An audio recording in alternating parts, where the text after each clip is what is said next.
আমাদের মাননীয় প্রধানমন্ত্রী বাংলাদেশের প্রধানমন্ত্রী, কিন্তু শুধুমাত্র সরকারি দলের এমপিদের প্রধানমন্ত্রী নন।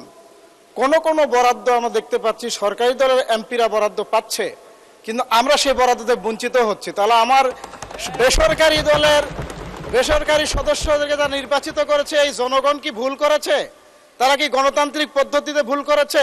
এটা আমার দৃষ্টি আকর্ষণ। এমনকি এই সংরক্ষিত মহিলা আসন যারা নতুন হয়েছে তাদেরও সরকারি দল পেয়েছে, কিন্তু বেসরকারি মহিলা সদস্যরা পায়নি, বিরোধী দলের সদস্যরা পায়নি। মাননীয় স্পিকার, আরেকটা দৃষ্টি আকর্ষণ করছি, সেটা হলো যে মাননীয় প্রধানমন্ত্রীকে আমি ধন্যবাদ দিই যে আমি প্রথম বক্তৃতায় জয়পুরহাটে মেডিকেল কলেজের একটা প্রস্তাবনা দিয়েছিলাম। আমি ধন্যবাদ প্রদান করছি যে তিনি এই মেডিকেল কলেজকে অনুমোদন করেছেন এবং কাজ শুরু হয়েছে। কিন্তু দুঃখজনক হলো যে এই মেডিকেল কলেজের কার্যক্রমের জন্য যত বৈঠক হচ্ছে সেখানে সরকারি দলের রাজনৈতিক নেতারা বৈঠকে বসছে, কিন্তু এমপি দাওয়াত পায় না। এই বৈষম্যগুলি কি দূর হবে? দলীয়করণ বৈষম্যকরণ দূর না করলে তাহলে কি আমরা বিগত স্বৈরাচারের গন্ধই কি পাবো?